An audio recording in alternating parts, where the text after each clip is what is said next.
नमस्कार मंडळी. तर लास्ट पार्टमध्ये तुम्हाला हॉल दाखवायचाच राहिला, म्हणून बघा हा असा रिकामा हॉल आहे. आता ना इथे आम्हाला स्टुडिओ बनवायचा आहे आणि सर्वात महत्त्वाचं सामान शिफ्ट करायचं चाललं आहे. तुम्ही बघू शकता एवढं सर्व सामान घेतलं आणि त्याला शिफ्टसुद्धा केलं.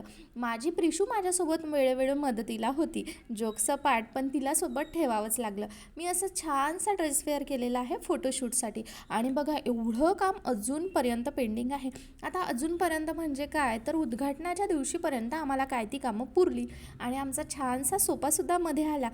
उद्घाटनाच्या आदल्या रात्री मला प्रिशूला तिथेच घेऊन झोपावं लागलं, कारण रात्री 3:30पर्यंत आमची काम चालली आणि या महाराणीला माझ्याशिवाय झोपायचंच नसतं. मध्ये मध्ये ना आमच्या दोघीचं प्रेम खूप उतू यायचं. बघा आरसा आलेला आहे आणि त्याला व्यवस्थितपणे फिट करायचं चाललं आहे, कारण काचाच्या आणि आरशाच्या गोष्टी अशा होत्या ज्या खूप लक्षपूर्वक करायच्या होत्या. त्यानंतर हे माझा फोटो. आता तुम्हाला हा फोटो आवडला की नाही ते मला कमेंट सेक्शनमध्ये नक्कीच सांगा. या फोटोची काय ती वेगळी स्टोरी आहे ते मी नंतर कधीतरी सांगेल.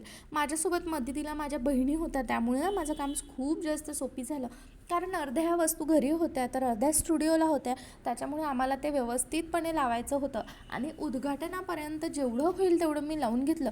कुठल्या कुठल्या वस्तू कुठे कुठे ठेवलेल्या आहे यासाठी मी स्पेशल टूर करणार आहे स्टुडिओचा, ते तुम्हाला तेव्हा बघावं लागेल. आता माझ्या बॅकलाईट कसं बनतं ते बघा. बाकी पुढलं आपण नेक्स्ट पार्टमध्ये बघूया.